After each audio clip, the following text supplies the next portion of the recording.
Okay, I guess we are live now. Let's check it on YouTube.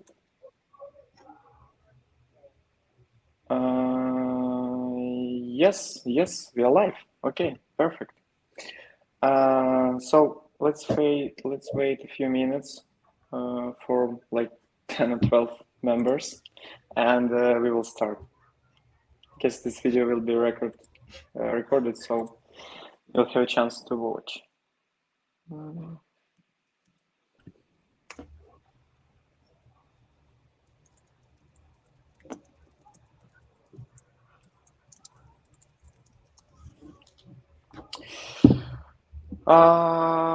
Okay, someone's please type can you hear us and can you see us? Type in comments, please. We will wait until first comment.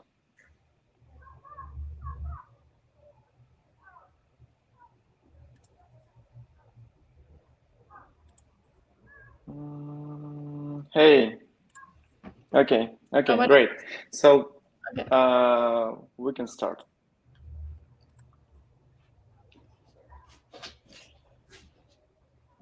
Today we will talk about the stablecoins. We'll talk about the stablecoins on Tezos, and we'll talk about the farming, about the concepts, how to choose the projects. But by the way, let us firstly introduce ourselves. My name is Vlad. I'm a Chief Operational Officer at MadFish.solutions, and it's my full-time job. But I have a second life. I guess all are here, second life, you know what I mean. So in my second life, I'm a DGen. It's like also the full job. So I using a lot of DeFi projects on a lot of chains. It's not only Tezos. I'm exploring Binance Smart Chain, Avalanche, Phantom, Cosmos. There's more than 10 networks in my MetaMask, and for now, in this time, we have great opportunities in stablecoin and Tezos, and we decided to make this stream to be more friendly with our audience, to talk in not corporative atmosphere about it, like how it works, what is this, what's going on, how to choose the projects, etc., etc. And we are together with Anastassia. Anastassia, go ahead. Yeah, so at this moment of time, I manage QuipuSwap. For those who are new, it is the first decentralized exchange on Tezos, which eventually grew up in the ecosystem of the products such as farming, StableSwap, CoinFlip, and so on. Actually, I came to the crypto as a blockchain developer like 4 years ago, and then like in few months I met MadFish, and here we go. As for me, I may be very passionate about three things in the life. It is hackathons, smart contracts, and the questioning why, and it determines a lot in my life. So I hope today we'll have very interesting conversation with Vlad. As he told, it will be unofficial. I hope he won't joke about my butt as he usually does in the real life, but it still will be very unofficial. Yeah, definitely. It's because we are smoking and drinking now on the stream. So I'm now sharing the screen, and we can go ahead with our agenda. It's not official, but we still need the agenda to, to be more like come in and step on the step. First, to say hi. So it's done. It's great.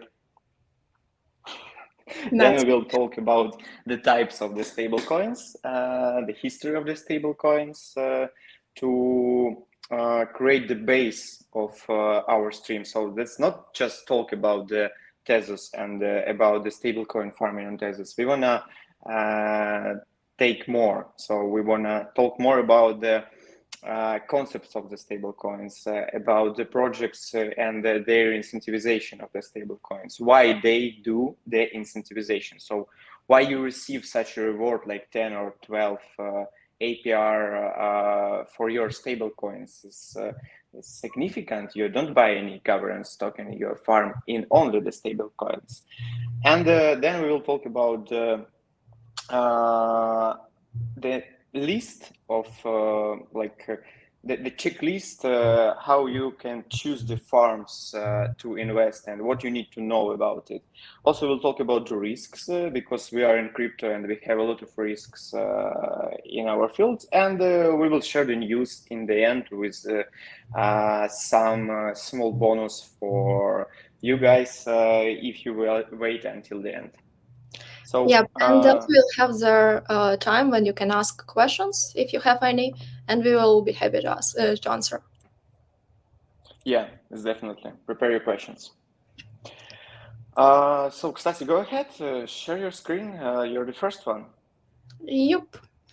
So, as Hygienic says, I will tell about stablecoin types. It's very important to understand it as it helps you to estimate the risks you face when you use some of the stablecoins. And we Maybe will. you open the slideshow mode to show the to show the full presentation. I think okay. No. Go to the PowerPoint Okay. and not sure. Yep. Slideshow. Can you see it? Yes, it's perfect. Perfect. So I will probably use one of the most popular approaches to categorize stablecoins.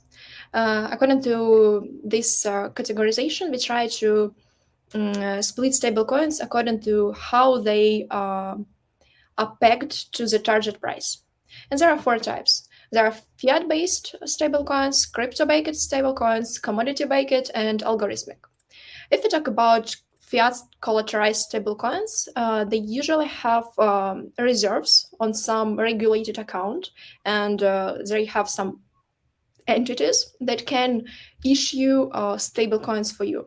Usually, these stablecoins are minted one-to-one, so it's quite capital efficient. If we talk about, for example, Tether or Circle, they allow you to create the account.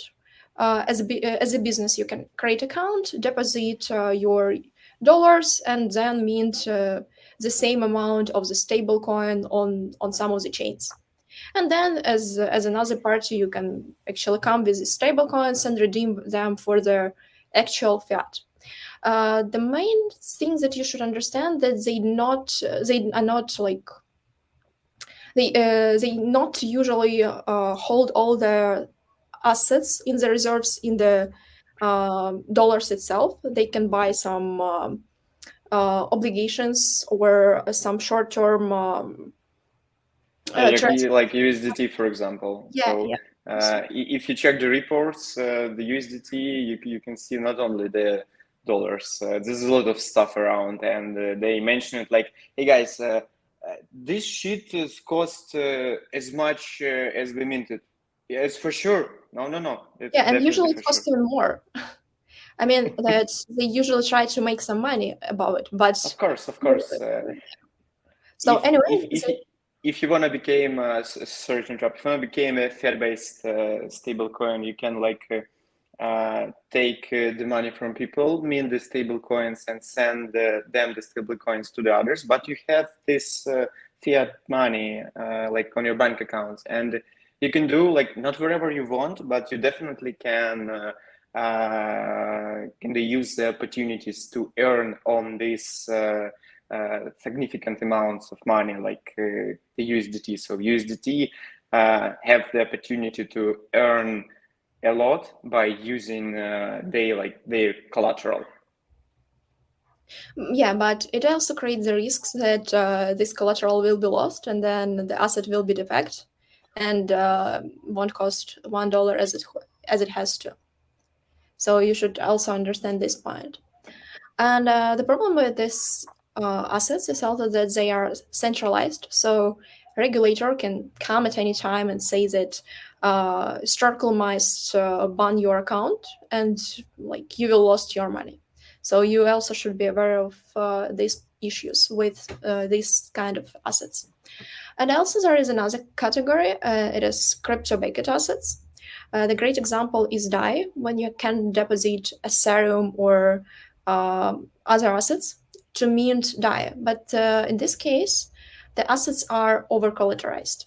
So in order to make like in order to mint 100 DAI, you have to deposit 180 DAI, 80 DAI. So you must over collateralize your position to mint some amount of assets. But it allows you to make it in the decentralized way because you do not need to rely on some centralized entities. The market can control itself. If your collateral loses in the value, it can be liquidated, but the price of the asset will be still in the safe range. But it's less efficient, and also you are exposed to the risk of being liquidated, and you, as a minter, usually have to pay interest for minting, like 1% per year you have to pay in your collateral for keeping your position. So in sense, if it's matter for you to have the decentralized currency, you can use it, but there are some risks and limitations. Commodity backed is another category that is very similar to fiat collateralized, but the collateral is in commodities like gold, oil, or whatever. The example is Tether Gold or Pax Gold, and they usually centralized, as you can guess. And algorithmic, it's the last category, which is kind of magic or utopian stablecoins as for me. Their idea is they do not have collateral, but they have a set of incentives and math that handles the price of their asset in their similar to the target price. But most of these stablecoins are depegged eventually, like USD. We probably all know about it, and some others. If we just go to the market cap, I think we can find even category of these magical algorithmic stablecoins. It's the Iron Finance. This is a lot of stuff around, and it's kind of the top of the pyramid in the DeFi. So there's a really great opportunity to make such a project, but this is also the great responsibility and a lot of points of failure to maintain, develop, and launch this type of project. Yep. So if we look just at the prices of the stablecoins, we see that most of them cost rather less than $1. So we still are discovering the way to build it. Yep. So as for the types of stablecoins, it's probably all about it. You should understand the risks of each of the category before you want to hold or earn in some of these stablecoins. And maybe I should also mention that there are some misconceptions on what token is in what type. I mean that many people think that DAI is algorithmic stablecoin, but it's not true because you use collateral and your position even is over collateralized to mint DAI, so it's not algorithmic stablecoin. Because in this classification, algorithmic stablecoin must not have collateral at all. And another thing is that it's rather hard to like get what wrapped assets are. Like if we use bridge, you probably like can think that assets that are moved from one chain to another are crypto-based, because in order to transfer asset from one chain to, you must lock some amount of this asset on one chain, and then you will have the representation on another chain. and then it's probably crypto-baked assets. It's actually not true. It's the second layer over this conception. And if you want to estimate the risks of this asset, you should look at the underlying asset and multiply it by the risk of using breach, like this. So there's a lot of stuff around like fractalization, the liquidity, but that's most about the breaches. So we can fade it. Point 2 is done. Type of stable coins. Then the history of the stable coins, and also Anastassia, how ahead. Oh yes, so it's also my topic. So if we talk about the Tezos, there are maybe 5 main coins created on the Tezos. The first one was USDTZ. It's fiat-baked stable coin. In order to mint it, you have to be to pass KYC to become the minter, and then you're allowed to mint this USDTZ. Or you can just go to the minter and ask him to mint it in exchange of USDC. And it was the first stablecoin on Tezos. The next one was KUSD, which is crypto-baked and over-collateralized. You have to lock Tez, and then you can mint some amount of KUSD. Initially, they have very high rates. You have to provide a huge collateral to mint just small amount of KUSD. Now it's around 180 or something like that percent. You have to lock in order to mint some amount of KUSD. And also there is a small interest rate. Actually, I can show it by just talking about it. So in case of Kolibri, that was the second stablecoin on Tezos. You have to provide collateral and over-collateralize your position, and pay stability fee, which is charged with the time you hold your position open it, and you have some KUSD borrowed. So basically, anyone can just mint the asset with their XTZ. So regarding the types, which we discussed before, the Kolibri is collateralized based stablecoin, and it's decentralized. Yeah, absolutely. And they have DAO for any decisions to move the protocol somewhere. And actually, the main interesting thing that initially the stable fee was around 7 or 8% per year. Now it's very small, and it makes me like this project more. And again, as usually in the collateral-based stablecoins, you are at risk of being liquidated if the price of XTZ falls. What else we have? We have USDC. It is a fiat collateralized stablecoin, but frankly speaking, it wasn't really popular on Tezos. They have small market cap and very few use cases. The next one was UUSD. It's also a crypto-baked and over-collateralized stablecoin, but they have more options on the collateral. And actually, they have more synthetic assets. If we just look at them, we can start borrowing, and we can see that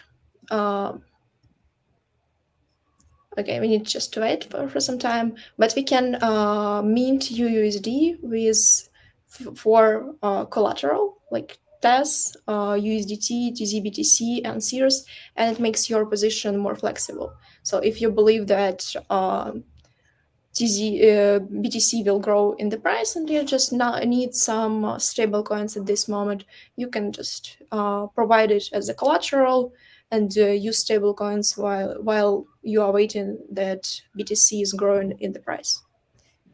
What else we have? We also have USDT that was launched maybe months ago. It is USDT that you know from the other chains by Tether, fiat collateralized stablecoin. Is finally you're able to use Binance, for example, to send money from your Binance account or other chain to Tezos by using USDT, and you can trade USDT on Tezos on any DEX. There's plenty, QuipuSwap, whatever. So thank you. Like third point is done, and then okay. Not? Why not? I also wanted to mention about the wrapped assets that also represent the value of the stablecoin. We had a wrap protocol that allowed you to move assets from their move stablecoins from their Ethereum to Tezos, and it was quite popular for some time. But then it was closed or sold to Plenty, and now we have Plenty Bridge that also allows you to wrap some assets from the Ethereum and bridge it to Tezos and use the representation of these stablecoins on Tezos. But as we mentioned, it multiplies the risks of these stablecoins a lot. Okay, so finally it's done. It looks like you're like in a hurry. No, I'm just waiting. You talk too much, and I'm waiting for my type. No, everything is perfect. So Okay. It's like more educational stream. So from my perspective, my point, I would like to talk about why protocols launch stable farming, and we can start with the general things, and then go ahead to the Tezos and Tezos projects. And I like drawings, and I will use the tablet to draw and to explain you like what's going on, what's the type of incentivization in farming. So the question is simple: why you are able to invest, for example, some stable coins in a pool like the USDT or USDC? You're like just a quick, simple example. You're investing half and half, and you are able to receive from 10 to maybe 20 or even more APR. And that's the key question, because we have a lot of scams around the crypto and in DeFi, and you as a user should understand what's going on under the hood, like why these projects incentivize the stablecoin farming, because they propose you to invest the stablecoins. They not propose you to buy the government's token. They just propose the stablecoins, and they give you the reward for the stablecoins. And is a simplest way how the project can just take your money, because it's there's a lot of Ponzi-nomics in crypto, and we can just make a great big pool with higher APR of the stablecoins for some short time, and then just close it and delete our accounts, and that's it. So we should understand how it works, and I want to divide it for a few categories. For the first one is DEX stablecoin incentivization. So DEX stable farming is the first category. Why QuipuSwap incentivizing the stablecoin pairs? Why we have the stable swap? Why PancakeSwap incentivizing USDT and USDC? Why TraderJoy incentivizing stablecoins? It's simple, because you have several ways how you can go with your liquidity to the chain. It can be bridges. It can be the exchanges, like Binance, or about the bridges like Plenty Bridge or All Bridge, wherever. And you need to have the option to swap, for example, your USDT or wherever stablecoin you use to other coins on the main DEX. And that's why the major dexes like the QuipuSwap incentivizing the pools. So you're going with your liquidity is your first step. Second step, you are able to swap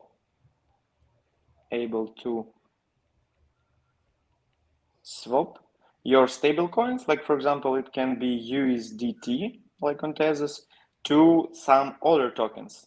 It can be other stable coins like UUSD, or it can be some government's token like our Quipu token. And that's the main things why the DEXs incentivizing the stablecoin farming, because they creating the ability and the way how you can enter the ecosystem. And the second part, when you make these trades, liquidity providers earn some fees, and it can be like 0.5% or more or less. This also doesn't matter. And also the DEX can earn some small portion of fee for each trade. So the first one is to create in the way, and the second one to earn fees or to earn money. And we can see a lot of incentivization of the stable coins on the main DEXs, on the other ecosystems, and also on Tezos.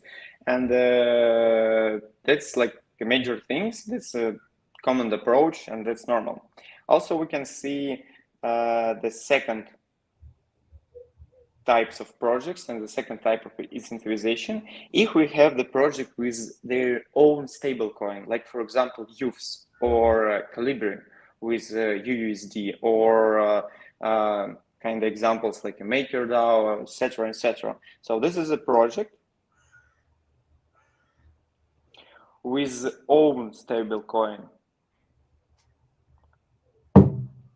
own stable. And why these projects incentivize the stablecoin farming with their own stable?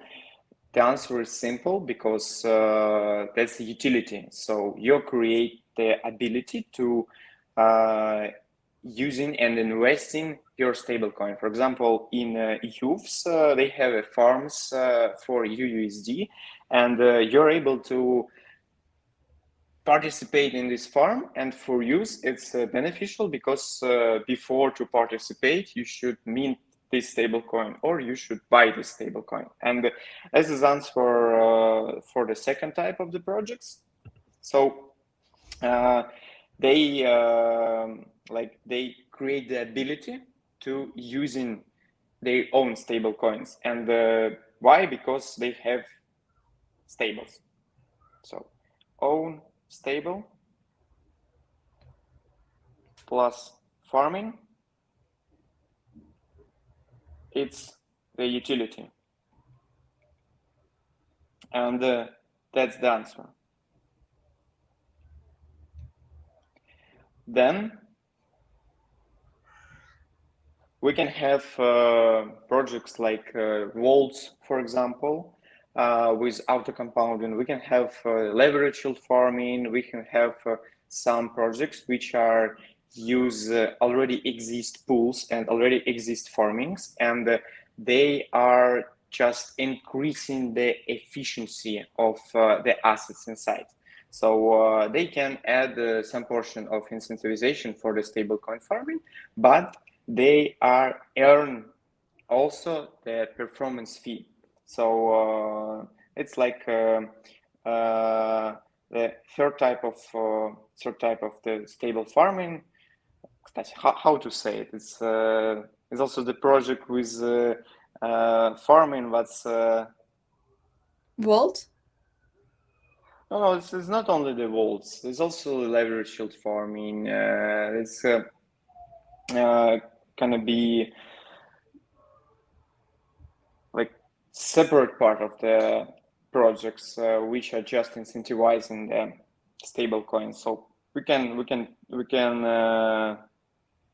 call them Layer 2 maybe for the Yeah, like a tier two projects, but they have the ability to also earn some fees.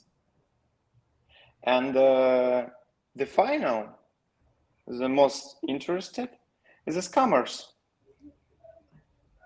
because they also incentivize in the stablecoin farming with no reason to incentivize it, because they just want to steal your money. And that's what you definitely need to know, and that's what you definitely need to understand. First question which you should ask when you do your research, it's why the project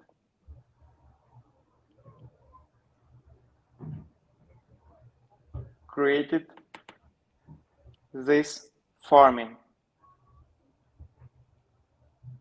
and how project earn from this farming. So what the benefits for the project to create the stablecoins farming. And that's like the main reason. By asking this question yourself, you can simply like not be scammed, go away from the scams. And from our perspective on Tezos, we have, like Stasi said, we have few stable coins. It's and a few incentivization. It's USD, for example. USD incentivized the farming because firstly you should mint the USD, and this is a utility for USD. The QuipuSwap and Plenty incentivize the stablecoin farming because we are earning fees, and the liquidity providers also earning fees. Kolibri has the incentivization for the stable coins, and why? Because there's also the utility for the stable coins. And USDT not incentivize the USDT, but we are incentivizing the USDT. Why? Because this is a way how user can enter the chain, how the user can move with his liquidity from exchange to the chain. That's why we incentivize the pools with USDT, and we are creating the big liquidity, so users will be able to swap. So to sum up, there are 4 reasons. First, it's making fees for the protocol or for the developers of the protocol. Second, improving the service, like creating more incentive for the LP providers, or creating the deeper liquidity in the pool so the users can exchange the bigger amounts. The third one is utility, and the fourth is scammers.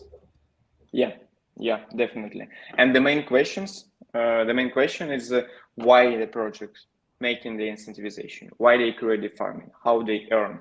If you can find the answer on this question in the documentation, it's like maybe not a scammer. But if in general you can't find the answer on this question, mostly it's the scammers.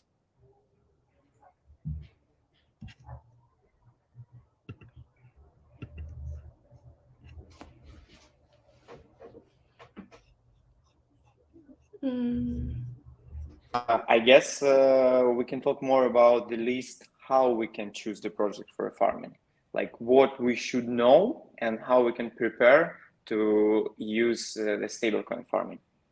And Stasi, I guess you have the answer and we have a list. Of course. Actually, these rules can be applied not for stable coins, but for all farms you invest in. There are 6 major things to look at before you decide whether you want to invest in the farm or you don't. First one is protocol risks, then token risks, rewards, cost, farm parameters, and time. We can probably look at few protocols in Tezos and then like go through these steps and decide what is the best place to start investing, or at least it makes sense to try. So in case of the Tezos, we have few options for the stable coins. First one is the youves protocol. There are pools with the stable coins and with their LP token. So UUSD, USDT. Actually, a lot of pairs with UUSD, because as we mentioned, it creates utility for minting UUSD and providing it into the farms. The second protocol is QuipuSwap, as you can guess, which also has stable swap with some stable pairs like KUSD, USD, UUSD, and there are farms for them. You can see whole list of the farms here, and there are two farms: USDCE, UUSD, and Oh, the farm with. Stassi, excuse me, I didn't show in the screen. Okay. Yeah, I'm sorry. This is because I should control the broadcasting and also my Zoom meeting with a tablet. Just a bit go back and talk about UUSD. Like there's a lot of farms with UUSD, as you said. You can start with this point. Oh yes. So then we'll look at it a bit later. We have youves, right?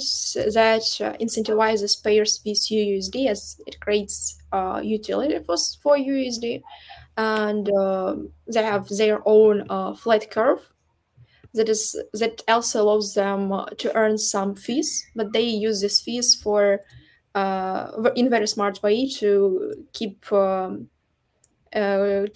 buy back their governance token and then distribute it to those who hold their governance token. Actually, I'm really amazed by the tokenomics of the use. I think this one is the smartest one in the whole Tezos space.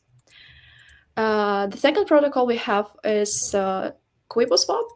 We have few stable farms for the stable coins. The first one is with 3 USD, KUSD, UUSD, USDT. I think it's rather hard to understand it when you just listen to it, so it's better to look. The second one is USDCE, UUSD. And that's it. So only 2 farms on the QuipuSwap. The third one is Plenty. Let's look at it. They also have flat curve. We have farms here, and they have the section of flat curve farms, which are designed for the stablecoins. Here we have more pools. Most of them are with their bridge tokens because it also creates the utility for their protocol. As you mentioned, they have bridge, and if you have time, you can explore it here. And yep, so we have a lot of farms. And the first point here was to look at the protocol risks. Usually, if we talk about the risks associated with the protocol, we should look at how long the protocol exists. Usually, scammers exist for 1 or 2 weeks. So if the protocol exists longer, probably it at least has some utility and probably someone uses it, and maybe it will like exist the same amount of time that it already exists, at least. So at least the time shows you that it's somehow. So as much as they exist, as much as they will exist. Yeah, yes, that's it. Golden rule, I tell you. So yeah, you should look at how long the protocol exists, whether it makes sense to do it right now or just wait. The second thing that you can look is audits, but it's usually really hard in case of Tezos to find audits. In case of youves, you can go to the documentation and find here the security and security audit and see that there are some parts of the youves that are already audited, but you won't see that farms were audited, so probably they were not. It actually creates us the understanding that there are some risks associated with the farms because extra pair of eyes didn't look at it. Then we can go to the QuipuSwap and probably try the same approach. We also will find out that audit only covers the core part of the protocol, and external audit wasn't made for the farms. Similar thing we can see on the Plenty. We can go to their documents, also try to find docs. audits, and then we'll also see the same problem, that there was no audits for the farms. And it actually makes us think that it kind of increases the risks of using farms. We should probably say it out loud because it makes sense. But also, you shouldn't think that audits solves everything. Anyway, audits is the extra security for the protocol, but it does not guarantee that the protocol will be secured. So, in sense of the audits, these three protocols are actually equal, and we continue to look at the other parts. Second is token risks. We have an ability to see many pairs with the stablecoins. We have UUSD, I hate it, UUSD, KUSD, USDTZ, and some assets from the Ethereum, USDCE, and so on. So we have a lot of assets. How we can determine if these assets are good to hold some of our savings or they are not? Typically, first thing that we should do is to classify each of these tokens, what type every of these tokens is. We did it before. We know that USDTZ is fiat collateralized, KSD is crypto-baked, again. So we know the categories. And we know that the bridge tokens have the higher risks usually. So if we see USDCE or DAI-E, it's probably way more risky assets than some of these. Second thing that we should look is how they are collateralized. It's actually what we saw in the type. Like USDTZ is collateralized by the fiat. The KUSD is over collateralized by the TES. So if something happens to the price of KUSD or to the collateral, it will be liquidated, and probably the price of KUSD will be secured. Same with UUSD, and USDT is fiat baked, so it's also has the collateral of the stablecoin, or of the USD, I mean, of the dollars. The third thing we can look at is market cap, and that is the most interesting part for me. The best way to do that is to go to the Explorer and just find each of these assets and understand how many liquidity of each of these assets is present and how it is distributed. Maybe some of these assets are centralized, and once you buy it, someone will just sell 99% of the supply and you will lose your money. So the best way to do this is just find the tokens. You can do it in Explorer in top assets and just try to look for it. Or you can just type and find it by the name. For example, USDT, right? And sometimes it does not work, so you need to go to some contract that uses it, find, and like you open the page. If you look at okay, I will open more. We can find KUSD. We can find. We also need to go to the tokens and find it here. And the same way we can find other assets. USD.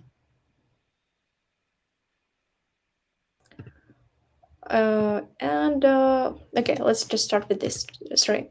If you look at the Kolibri, we can see that total supply and market cap of this asset is 1.5 million of dollars.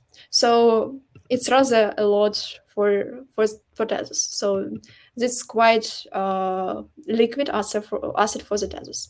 We also can see that it's actively used.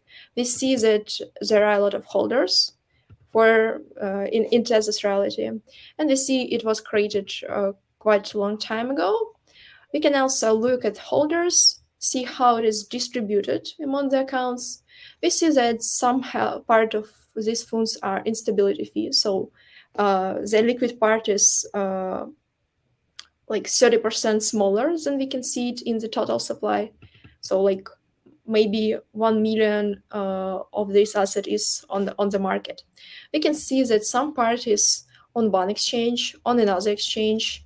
We can see way more pairs where the Kolibri is traded. So it is distributed in some way among the exchanges, among people, and it is a good sign. So that means the token is actually used, and in order to be scammed, you probably like need all of these people to agree on some action and dump the price.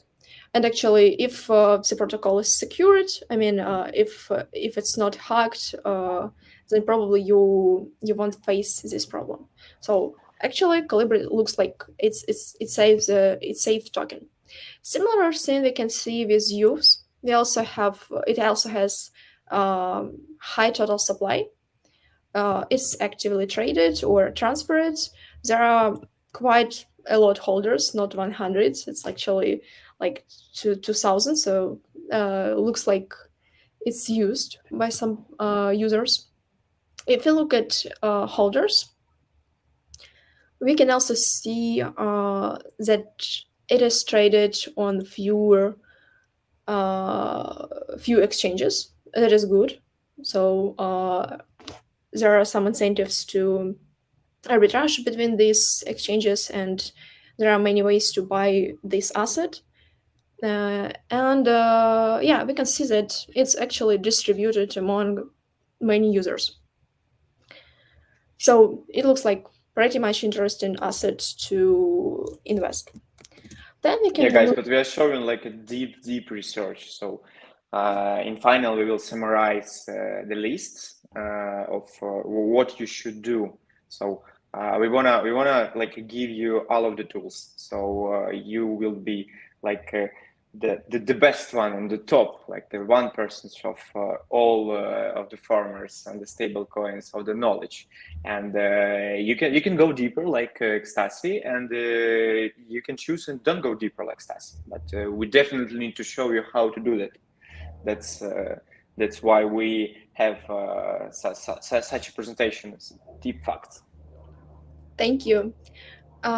So if you look at stable USD, we see the opposite picture. We have low total supply, and even if we look at each closer, we can see that like 25% of this supply is on one account. It does not look safe. Part is on the QuipuSwap, and actually, if we go deeper, we will see that all the shares. I will do some magic. No worry, you probably even don't need to understand it, but we will see that. Sorry. So please create the button money and can Yeah. This is like a kind of magic which I really want to do.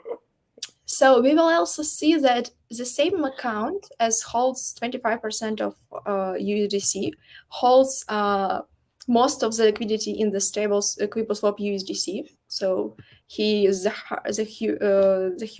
biggest holder of LPs. And sorry, it's not this one. So here, like we have 21 million of billiard of shares supplied, and it holds almost all of them. So it does not look like it's something that we should invest. So that's things that you should pay attention before buying stablecoin or any other token, just to make sure that your funds won't gone in a moment. And the third one is USDTZ. We can look at it closer. We have like average supply, I would say. So it's not small amount for Tezos, but not as big as KUSD or USDTZ. KUSD and UUSD. It's really hard to. USD. Yeah. Yeah, exactly. So that is a problem. And in case of USDTZ, we also can see that like 1/8 of this amount is on one account. So actually, the liquid supply is way smaller. We see that it is also supported by few pools, but a rather smaller amount. So it does not look like it's a peer for the first tokens we saw. So you just should keep in mind. So it's actually traded, but it's less popular on Tezos. And the sort of thing we can look at is Tether USD. We can see the huge total supply of 141 million. So it's a really huge amount for Tezos. But if we look closer, we see that most of this supply is on fewer assets, and the real value on the market is way smaller. But still, it's a trusted asset, and that makes us believe in it because the utility of this asset is way higher.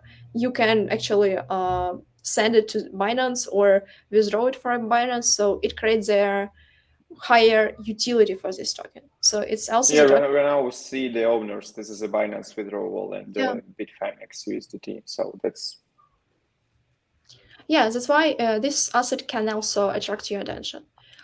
Maybe it's like my personal beliefs that these assets should be mentioned, but and you can actually have the different opinion. But in the way I estimate assets, for me, these three assets look the most attractive. So if we estimate the token risk, we will end up with the list of some assets we are ready to invest. In this case, for me personally, I don't like make you think in the same way. These three assets are Kolibri, Kolibri USD, youves USD, and Tether USD. And I would look for pools with their assets. And if we look at youves, there are a few options. There is UUSD USDT.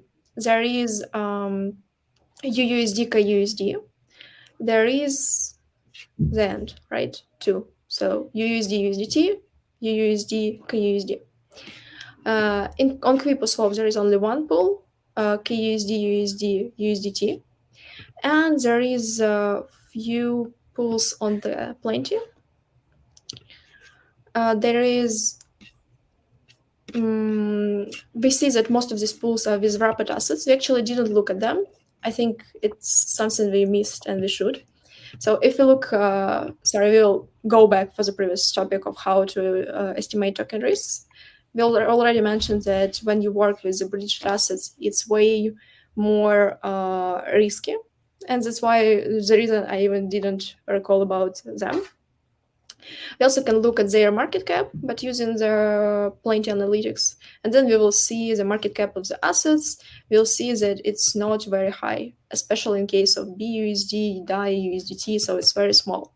And probably it's not liquid on Tezos, and I wouldn't, personally, I wouldn't invest in the pools with them. USDC is way bigger, but as it's the bridged asset, I really like personally I wouldn't invest with the pool in the pool with the bridged asset. So back to the pools. We saw the two pools on youves, one pool on QuipuSwap, and there are some pools on Plenty. What we have?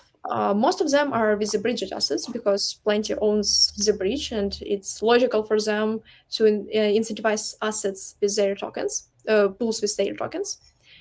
But we still can find few interesting options. KUSD, USDT, and UUSD, USDT. So these two pools look quite interesting. We see that they actually allow you to hold the assets you trust. Then, when we done with looking for the pools, we can look at the rewards. The few things that I included in this point is reward token, reward wasting, and APRs. In case of youves, the problem with actually these farms for you as a user is that you have to wait and hold for your rewards for a long time to receive hold your deposit for a long time to receive rewards. The idea is that once you stake, your rewards are vested, and if you withdraw it earlier than half of the year, you will lose part of these rewards. It will be distributed to other people, and that's something that makes you as a user like these farms less, but it's very efficient for the protocol, because when we talk about farms, it's usually for as a hot potato. Like when you see high IPRs, you invest in it, it ends, and then you remove liquidity, and the protocol suffers. And they use solve this problem by creating this Western mechanism. And those who are ready to hold assets for a long time, they can invest in it. But if you are Dagan who just want to get the higher APRs as soon as possible, probably it won't be an option for you. So so you just need to keep in mind it. The second thing you can look here is APRs. It's around 8% in both cases, and the reward token is U, which is kind of good at this market. I mean, how its price moves. Oops, not this one. We can look at the Explorer and see how the price changes. So basically, they know how to build tokenomics. So if you receive rewards in this token, it's pretty much okay for you to wait, because the price of your rewards, the value of your rewards won't significantly decrease with the time. So in sense of rewards, these pools are good, but in sense that you have to wait for some time, and in sense of APRs that are not very high, it's not the best option for you. But it depends on how you weight all these parameters in your head. The second thing you can look is QuipuSwap. The APRs here are higher. It's around 13%. Quipu token is probably less stable at the price. So if we look at Quipu, we will see the difference. Like, okay, I will just have it as an example here, because I am really amazed with the economics of the youves. So This use is great, since the farming on the use is also great. For the user, there's a great answer on those questions. So you're looking on the use, and you understand why they incentivize the USD, and you understand like how it works. So in the example, when you just open the project with just one or two pools of the stablecoins and the APR, without any other explanation, like why of this, what's going on, what under the hood, it's probably a scam. So that's the difference. Yep. So if you look at the Quipu, it actually loses its price, but not very quickly. And probably if you will hold, at least at this moment, at this point of its tokenomics development, you will, if you will hold it for a long time, you can probably lose something, but it's still not very like quickly. So like you should understand these risks. And the third thing we were talking about, reward token, reward vesting. Rewards can be withdrawn after a lock period, so you can withdraw it in 30 days, comparatively to half of the year in case of use. But still, you need to wait. And the third project is Plenty. And if you look at their rewards, we see IPRs that are lower than, oh, not this one, sorry. They are anyway lower, 10%, comparatively to QuipuSwap, so they're lower, but higher than on youves. And also they have vesting. If you withdraw, you can claim rewards at any time, but if you withdraw your deposit earlier than 9 or 4 days, I don't remember actually. 9 days. Then okay, you will lose part of your deposit. So you still need to hold your LP for some time to not lose your money. And the thing that I wanted to mention here was the changes in price of Plenty. So we can look at it. And we need, okay, it will be a little bit harder to find it. Maybe I can do it here.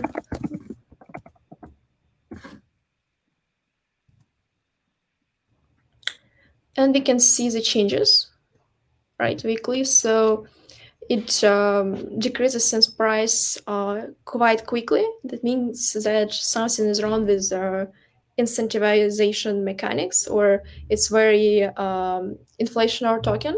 And if you hold this asset for a long time, you lose in its value. So uh, in this case, you lose even quicker. So just keep in mind it. So if you just want to like invest it and return in 2 or 3 months, you'll probably have like 20% of the rewards you had to receive, or even smaller. So just keep in mind it. So that's all about rewards. You should understand this quite well, I think, right now. So we saw that on youves we have the lowest IPRs and the highest IPRs on the QuipuSwap. On youves we have vesting, so you want to be able to get rewards early. The same for QuipuSwap, but on youves it's 6 months. On QuipuSwap it's 1 month, and on Plenty you still need to hold your deposit for 9 days to not to lose part of it. And yeah, we saw the difference in the reward tokens. So how long you can actually hold it, and does it make sense for you? This first point is about costs. Some farms can have deposit or withdrawal fees and deposit lock periods. We actually saw wasting in case of youves, QuipuSwap, and Plenty in some way. In youves, you would want receive part of your deposit, so it's not working in this way. But in QuipuSwap, if you try to withdraw earlier than 30 days, you will not only lose your rewards, but you also will lose 5% of your deposit. So you are incentivized not to withdraw earlier. In Plenty, you will lose part of your deposit if I think 5% if you withdraw earlier than Four. 4%. You'll 4% if you withdraw the money, if you withdraw the deposit during the 9 days from the investment. You can all read all about it somewhere here. I think here, right? So if you need to explore more, you can do that. But anyway, there are some wasting mechanics, and you should keep in mind them, deciding whether you want to use the protocol or not. And there is also farm params. That's the type of pools. In all the cases, we have pools with based on the stable swap or flat curve. These curves are actually different. Stable swap is based on the curve solution, and flat curve was designed and actually after Arthur Brightman idea, and it was implemented and then used in case of youves and Plenty. So these curves are different and they work in different way. But the main idea is that you are not at risk of impermanent loss as you would be in case of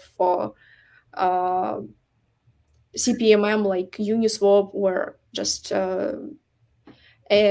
more exchanges that are more applicable for volatile assets.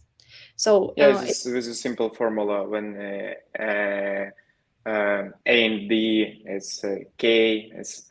Okay, I guess we don't need to go inside of the formulas. Yeah, I guess you talk a lot about the block explorers. Yeah, okay, I mentioned it. So yeah, the simple difference is the price impact when you're using the pools with the two volatile assets, like for example Uniswap, when you're trying to swap Ether to USDC, it's kind of with the price impact, and it's work normally for the volatile assets. But if you use this for swapping of the stablecoins, it's gonna have also the price impact, and that's the difference. When we use flat curves, like for example, the simple curve on Ethereum or our stable swaps or flat curves on Plenty, you have less price impact. And why we mentioned the price impact, that's when you making the road of the funds from, for example, the exchange or from the bridge to the pool, you have a few steps what you need to do.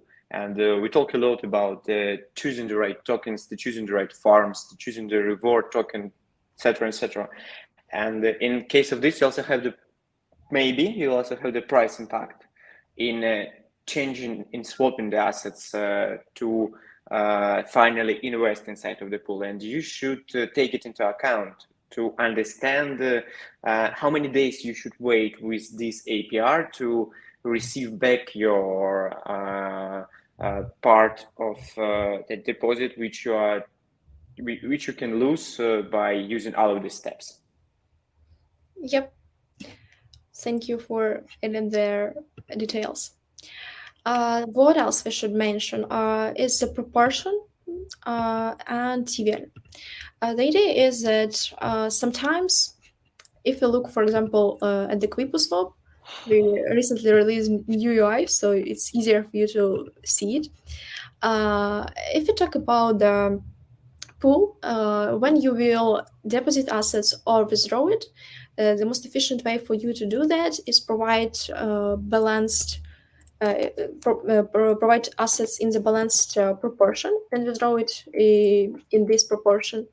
And it's very important to understand that there are no inequality in this proportion, because that means that you will probably, when you will withdraw these assets, you will probably withdraw it in these assets that are disproportional. And that was problem for me. For example, the last one I invested in KUSD, USDTZ, UUSD, and when I withdraw assets, I invested in the beginning of the pool, so it wasn't actively used at that moment. But then when I withdraw money, I got more USDTZ, and now it's really hard for me to sell it. For example, if I want just to exchange, let's say these assets I have, USDTZ, I'll face the problem that I will lose like $5 for this exchange, and it's not cool. So you should pay attention to proportions. So like even 10, okay, so it's really a lot. I don't want to do that. So I do recommend you to look at what proportion you are investing now, and understand that if it will be changed, you can kind of lose some of your deposit. So just keep in mind. It's very cool when you have the balanced proportion, like here, that are almost equal. That means that probably all the assets are traded equally, and it's perfectly it may actually mean that probably via this pool there are many arbitrage opportunities, and this pool is actively used, and all 3 or 4 or 2 assets in this pool are liquid, actually, yeah, liquid. So just keep in mind these proportions in the pool. Same you can see in case of UUSD and Plenty and so on. And the last point is TVL. Why it's important to look at the TVL is, as Vlad mentioned, it's also impacted on how efficient it will be for you to buy these assets if you want to invest in the pool, and if you have more, if there are more liquidity in the exchange with these assets, probably it will be cheaper for you to buy it. And probably if we have more TVL in some pool, you will earn extra money, not only from the farm but from the exchanges itself, from that fees that go to the liquidity providers. So if you have the higher TVA in the farm and eventually in the pool, that's probably chances are higher that exchanges will go through this pool, not via others. So that's also the point you should take into account. And last but not least, it's the time when farm will exist, because if the farm is not yet started, that means that all your previous estimations were probably wrong about TVL, IPRs, and so on. So you'll need to wait until the farm is started. And the second, it's really important to understand when the farm ends. If it ends in a week, it also means that the maximum amount of what you can earn depends on this period. So just keep in mind how long the farm will be lasted. In case of youths, it's not limited in time, but they have halving of the rewards once per some period, and the number of you minted in the period of time is halved and becomes smaller, and probably they will have smaller rewards for some of these pools. In case of plenty, they also do not have the end time of the farms, but in case of QuipuSwap, there are limitations on how long the farm will exist. And it cannot be extended, or it cannot be extended. So just keep in mind it.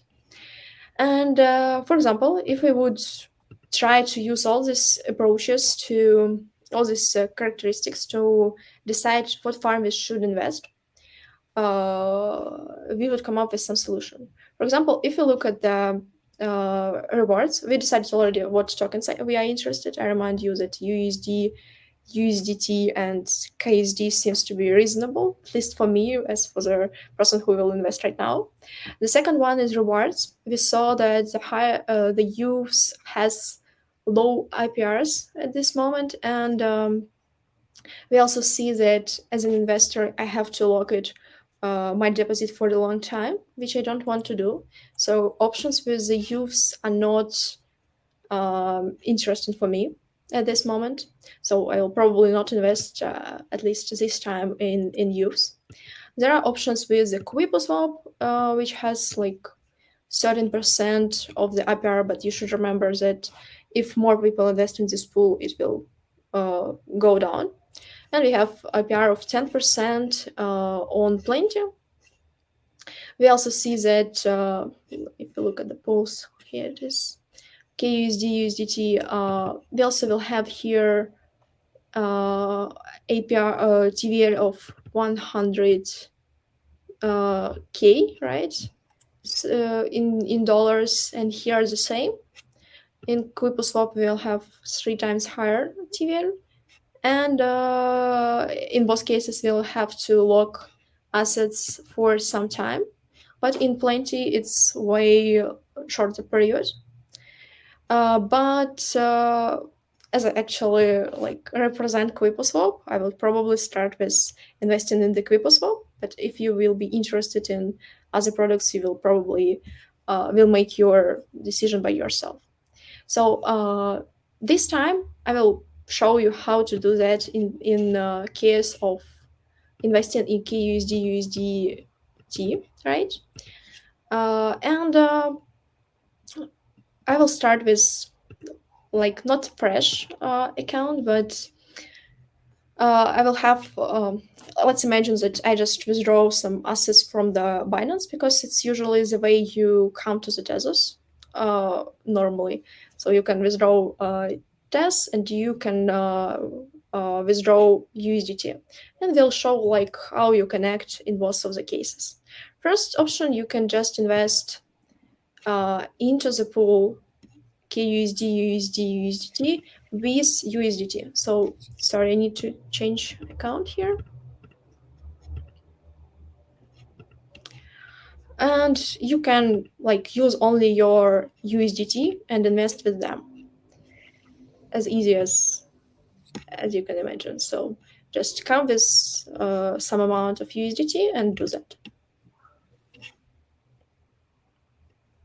It will take some time. but eventually you will have some amount invested.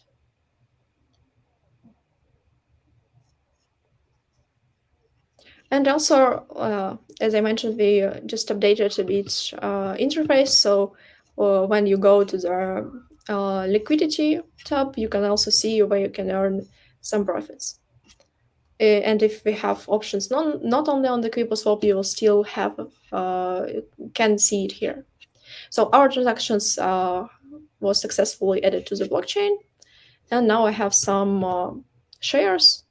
Like then eventually can withdraw it in some time later. And then I can probably come not only with the stable coins but with XTZ, and I want to invest it in the proportion I have here. Let's say I want to invest like this amount of money, so I will need to buy KUSD, UUSD, and USDT in some amounts similar to this one. I will do it. Swap. I will need KUSD, right? And I need around 10 KUSD. It's probably like this, so 7 XTZ should be enough. I will also need UUSD around 13. It's around 9. Yeah, so UUSD. But I still need to wait until my previous transaction will be executed. Oops. So I will buy UUSD and USDT.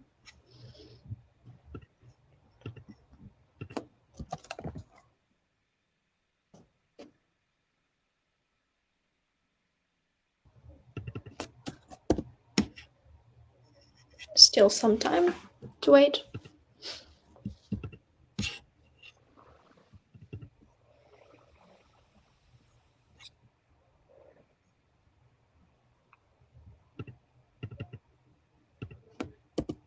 I wish we can craft transactions for a few swaps in one batch.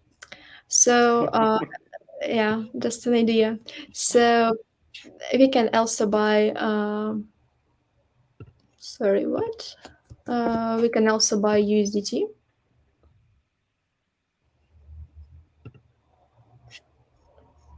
I just noted that in the exchange in the road we have exchange via the stable swap pool. So and in this case we have while we are buying.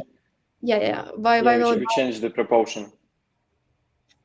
It's okay, but I meant that in this exchange we made, we were routing from Tez to KUSD and then KUSD to USDT via the pool we are going to invest. So it's used just in buying even assets in this time.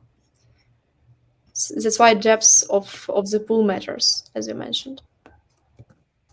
So I can now probably invest, right? So I have some assets in the right proportion, and I can also invest it. So I will end up with some amount of shares. Here I have 15, and then I will have some more. I just need to wait.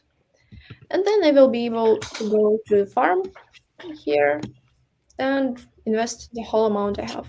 But I need to wait until my transaction will be applied. It does. So I have my shares. I'm ready to stake it. And I understand that I will wait for 30 days or will have to pay withdrawal fee and lose my rewards. I agree. And I just invest.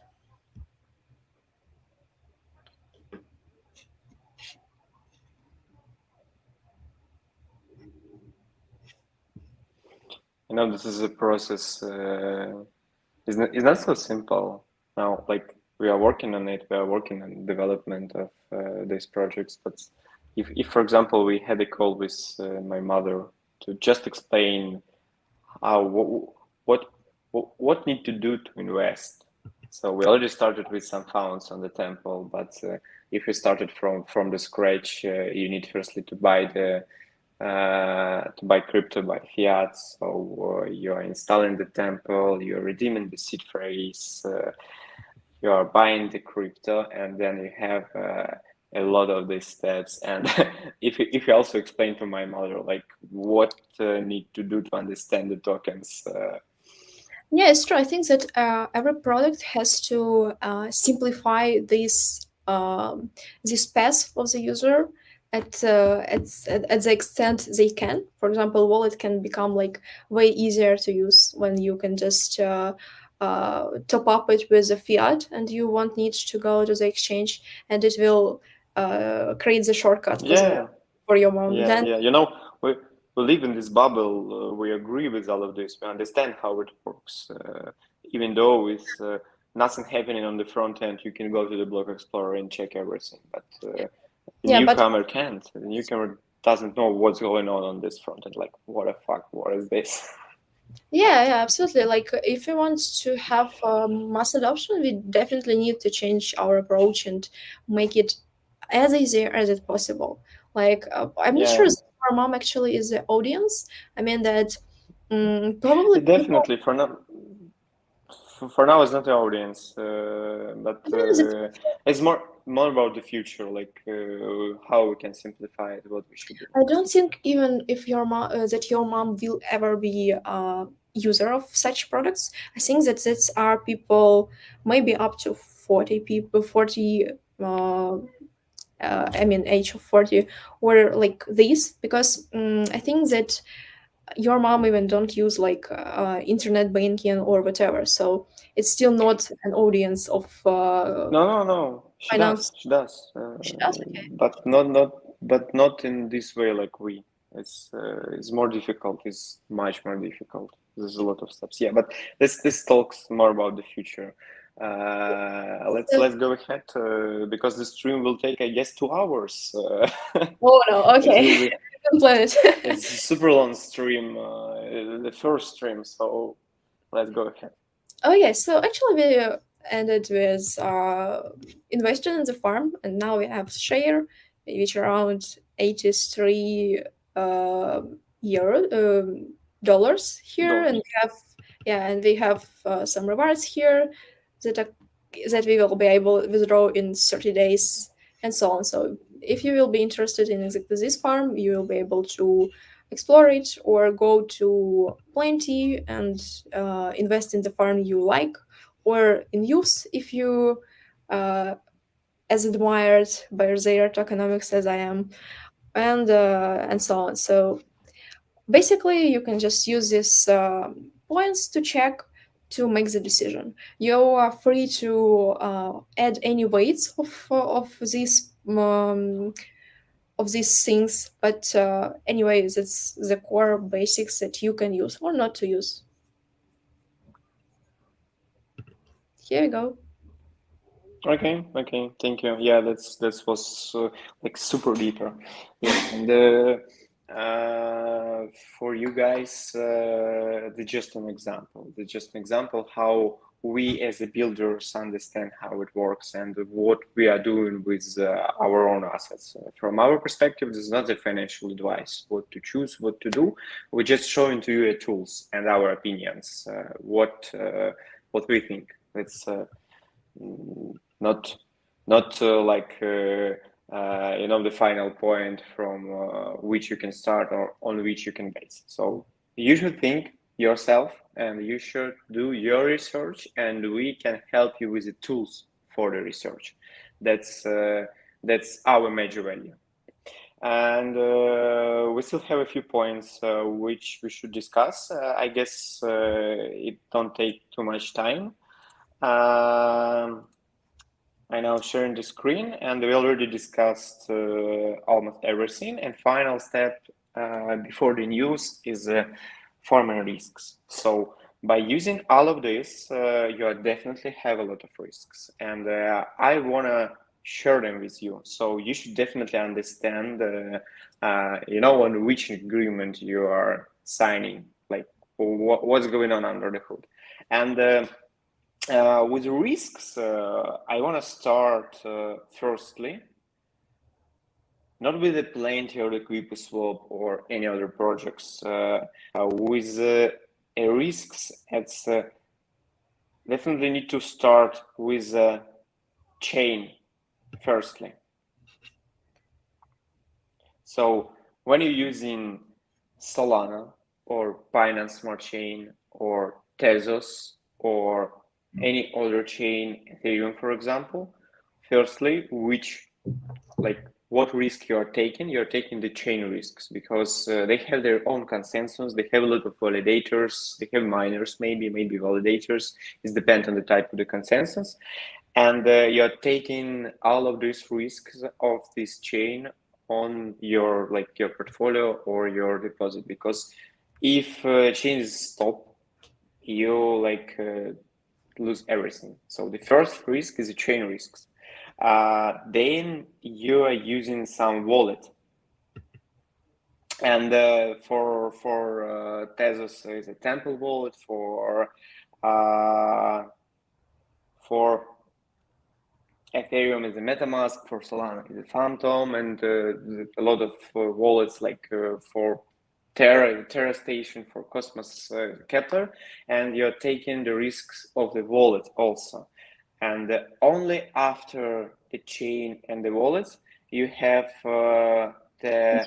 We can add about wallets. Recently, we heard about the case with Solana, when yeah, definitely. When you use some wallet, you can your information was sent in not private channels, so it's not good. And only after it, we have the risks of the contracts, because firstly we are using the pool contracts, so the DEX contracts, and I can take it like a pool contracts, because all of these contracts made by people, by Anastassia, for example, and like other teams on Tezos, like Plenty teams or youth teams, and we are all the people, and people make the mistakes, and we have a great auditors. It's definitely, we have a lot of ways how we can prove all of these contracts, but we have still a chance to be just fucked up by the hackers or from the economical perspective, and you should definitely understand it. So we have the pool contracts and the risks, and then after it we have the farming contracts, because it's different contract. Farming contracts, and as the same is also made by people made mistakes and blah blah blah. Then we had the risks of tokens, of the nature of these tokens.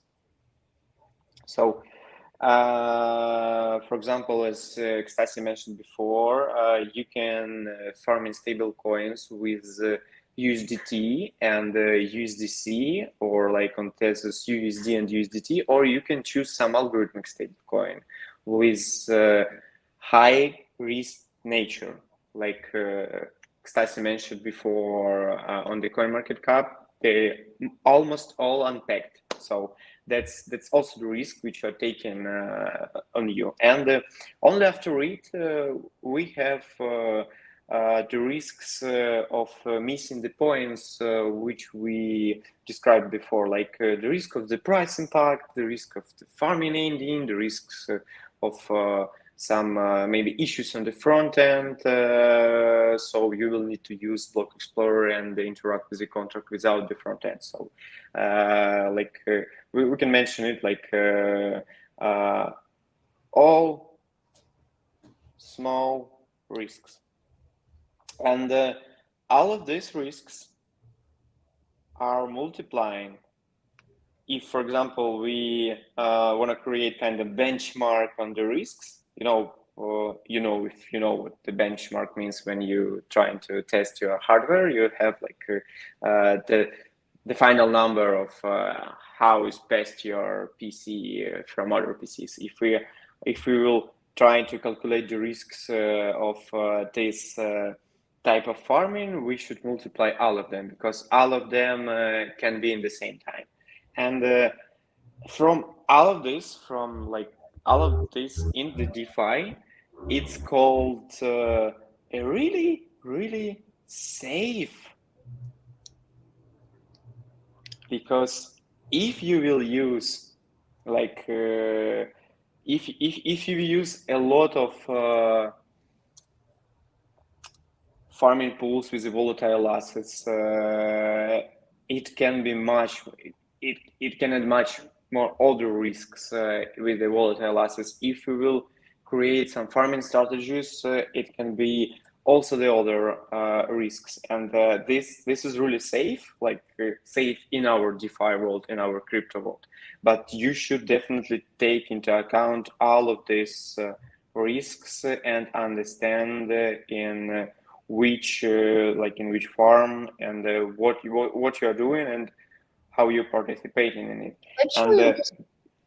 Actually, what you described is sort of onion that investor has to eat before making money, with all these layers. You know why? I just I wanna share the experience. I wanna educate people, so they should definitely know what's going on under the hood. And like we are saying, this is a stream about the investment. Yeah, definitely we're showing you the investment opportunities, but you should understand that all of this your investment can be lost, and that's the main reason based on which you should invest only this part of assets with which you agree to just go away, and that's like the mindset for it. So that's it. I guess we will talk a lot about the stablecoins, farming, and all of the stuffs. And now we have the news for you. So regarding the news, Anastassia, I guess we have a great game on the QuipuSwap, and it's really nice. I really lost some part of assets of these games. Already I won some part of assets. So Stasi, let's go and show how it works. Yeah, but actually it's the bonus you mentioned. So we will probably try this game right now, and then if we win, we will send it to some person who will send his address first. But if we lose, we won't send anything. So I have. With which we'll start? I guess we have the XTZ. Yeah, only XTD. So I will play with it. Actually, we didn't decide the amount. I will probably the amount. Amount. I mean. Yeah. I guess Yes, 10 XTC. Why 5? Oh, okay. Let's take 5 because we can lose and maybe we'll have a chance to. That's to okay. win another. Yeah. Actually, it's first stream. We'll just try if it works, and maybe we'll try it even more times. So I will select the side of the coin, amount, and then try my luck. I don't know. Yeah, and you can double your XTZ. So you're like trying on the 5 and you will receive 9.7. Yep. So it takes some time. It's around 3 minutes. So we can actually discuss some other news and then get back to this later. I will just share the screen because we will have nice pop-up that will either say that we won or lose. So do you want to go with news or should I? You can go ahead until we're waiting. This game, this is like nice place to try your luck. Then we are trying to find a way how we can, create more educational stuff and be a bit more closer to our audience. That's why we're launching these streams, and we'll check how it will be on the YouTube on the views, and maybe we'll continue. Oh, We weren't like so this. we will try again. You wanna to? Let's I think it's not make fair. another. We promise that we will try it once, and then if we win, we will learn it. But Okay. so only one time during the stream. Okay. Sorry. Okay. Good. So that's not for today. What else about the news?